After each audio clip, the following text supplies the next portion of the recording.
बैठ जाए कि हमने जीवन में आकर परमात्मा का भजन करना है, तो ये जितना भी संत समागम हुआ ये होना आपका सफल हो जाएगा। ये सफलता इसमें इसी में है कि हम कुछ ना कुछ यहाँ से लेकर जाएं। संतों ने अपने वचन कहे, अपनी वाणी कही, अपनी तपस्या के द्वारा, अपनी खोज के द्वारा आपको जो उपदेश दिए उनमें से कुछ ग्रहण करें, जीवन में उतारें, तब आपका जीवन सफल होगा। तो सताम संगम मम वीर विदो हरित करुण रसायन कथा तज्जोषणाधार वर्ग वर्तमनि। जब हम संतों की संगति में जाते हैं, संतों का सानिध्य मिलता है, हमें कथाएं सुनने को मिलती है, परमात्मा ने क्या क्या लीलाएं की, किस किस प्रकार पराक्रम किए, वो सब सुनने को मिलते हैं। और उसको सुनने से मोक्ष के लिए हम मोक्ष चाहें, परमात्मा के चरणों का अनुराग चाहें, उनकी भक्ति चाहें, इसके मन में भाव जगती है, फिर श्रद्धा उत्पन्न होती है, प्रेम उत्पन्न होता है, फिर आगे भक्ति आती है। इस प्रकार हमें ये कथाएं सुनते रहना चाहिए, संतों की संगति में रहना, उसकी संगति पाना, यही मेरे जीवन का सार है। एक गांव में ऐसी संत समागम हो रहा था, सब संत बैठे थे, 11 दिन का संत समागम था। तो उनमें से रोज गांव के लोग वो सत्संग सुनने जाते थे, संतों के प्रवचन सुनते थे। तो एक पत्नी थी, उसके पति कभी सत्संग में नहीं गए, कभी कथा नहीं सुनी, दिन रात व्यापार करते रहते थे। तो एक बार पत्नी ने कहा कि रोज मैं ही सत्संग सुनने के लिए जाती हूँ, आज आप भी सत्संग सुनाइए, कुछ वहाँ से कुछ ग्रहण कीजिए, कुछ आपको कुछ भक्ति भजन करने का रास्ता मिलेगा। तो पतिदेव कहने लगे मेरा मन नहीं लगता सत्संग में, मैंने कभी सत्संग किया नहीं, मैं तो व्यापार करता हूँ, व्यापार में रमा रहता हूँ। तो पत्नी कहती है कि अगर सत्संग नहीं जाओगे तो घर में आज भोजन भी नहीं बनेगा। तो ये पत्नी ही एक ऐसी है जो पत्नी पति को धर्म की ओर लगाती है। पत्नी को इसीलिए धर्म पत्नी कहा गया है। कहीं भी पत्नी को काम पत्नी या और पत्नी और नाम से नहीं पुकारा गया है। किससे कहा गया है? ये धर्म पत्नी है। धर्म पत्नी इसलिए कहते हैं कि वो पति को भी कैसे कैसे प्यार से, दुलार से, क्रोध से पति को भी परमात्मा की ओर लगा दे, धर्म की ओर लगा दे, वो सच्ची पत्नी होती है, वो धर्म की पत्नी होती है। जो पत्नी यही कहे कि आज बाजार में जाना, आज मॉल में जाना, शॉपिंग करनी है, आज गोलगप्पे खाने, आज तो पता नहीं क्या क्या होता है, वो पत्नी धर्म पत्नी नहीं होती।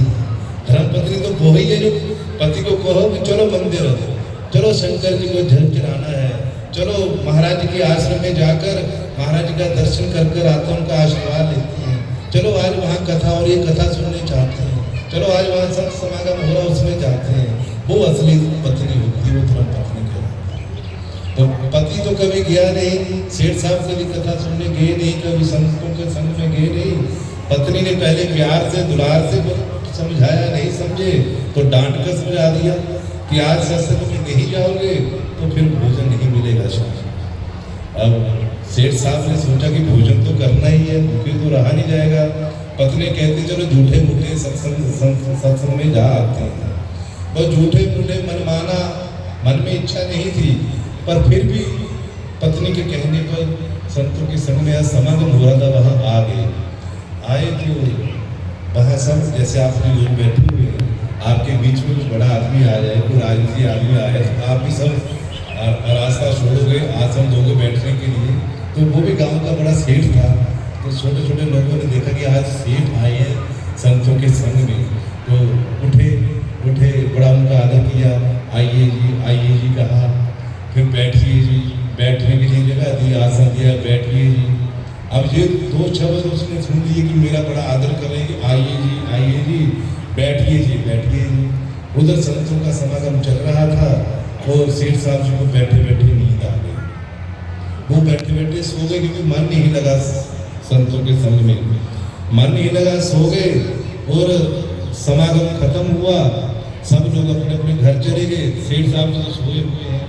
अब जो दरियाँ उठाने वाले होते हैं पीछे से, उन्होंने दरियाँ उठाई, तो जब सेठ जी के पास पहुंचा, सेठ साहब की आँख खुली तो कहने लगे जाइए जी जाइए, अब हो गया समागम हो गया, अब जाइए। अब सेठ साहब ने सोचा कि इतनी देर हो गई, मैंने सुना तो कुछ नहीं, ये तीन ही शब्द सुने, आइए जी, बैठिए जी, जाइए जी। अब यही लड़ता घर में चला गया।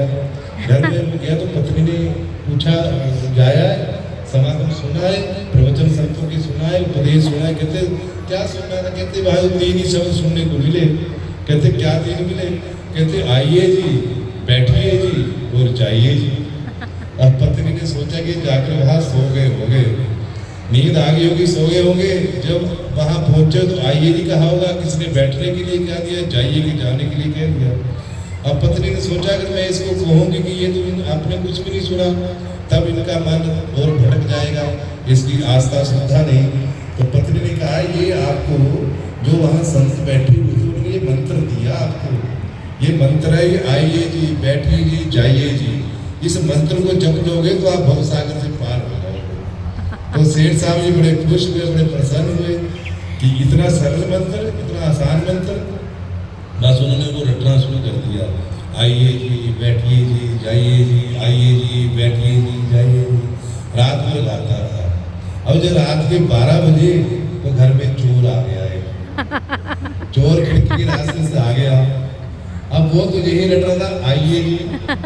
जब चोर आया तो उसने कहा आइए जी। अब चोर ने सोचा इसने मुझे देख लिया, मुझे देखकर कहने लगा कि आइए जी। अब चोर इधर उधर छुपने लगा कि इसने मुझे पहचान लिया, तो उसने दूसरा शब्द हो दिया, बैठिए जी। अब चोर और घबरा गया, इसने तो मुझे पहचान भी लिया, बैठने के लिए कह रहा है। अब तीसरा उसने, चोर भागने लगा कि मैं भाग जाता हूँ, इसने मुझे पहचान लिया, भागने लगा तो उसने कहा जाइए जी। अब चोर लग रहा जाइए जी, इसने पक्का मुझे पहचान लिया। पहचान लिया तो चोर आया, वापिस आकर उस सेठ साहब के चरणों में गिर गया और कहने लगा मुझे माफ करो, मैं तो चोरी करने आया था, आपने मुझे पहचान लिया, मुझे जेल मत भेजना। मैंने वो लोग घर में भी चोरी की है, सोना चांदी इकट्ठा किया, वो भी रख लो, मेरे पास इतना पैसा वो भी रख लो, मुझे जेल मत भेजना। अब सेठ साहब हड़बड़ाए कि पैरों में आकर कौन गिर गया। हड़बड़ाते लाइट जगाई तो चोर पैरों में गिरा हुआ है। तो कहने लगे मैं, तुम कौन हो? तो चोर कहने लगा ऐसे मत करो, आपने मुझे पहचान लिया है, ये सारा माल आप रखो, ये सोना चांदी सब कुछ रख लो, पर मुझे जेल मत भेजना। इतना कहकर चोर वहां से निकल गया, बाहर गया। हम सेठ साहब ने जाकर पत्नी को जगाया कि ये मंत्र तो बड़ी जल्दी सिद्ध हो गया, समझ का बड़ी जल्दी सिद्ध हो गया। देखो इतना सोना चांदी पैसा आ गया, चोर भी आ गया और सब कुछ मेरे लिए छोड़कर चला गया। मैंने तो यही कहा आइए जी, बैठिए जी, जाइए जी, और इतनी जल्दी मंत्र सिद्ध हुआ कि ढेर लगे सोने के चांदी के। अब पत्नी ने सोचा कि ये सच्चे संतों के समागम में झूठे शब्द ले आया है, उस झूठे शब्द ले आने से ये सोना चांदी संसार की चीजें मिल गई। अगर सच्ची कथा से, सत्य समागम से सच्चे शब्द ले आता, पवित्र शब्द ले आता, तो हमारे हृदय में जो काम क्रोध लोभ शत्रु बैठे हैं ये भी बाहर निकल जाते हैं। ये संतों का समागम करने से मिलता है।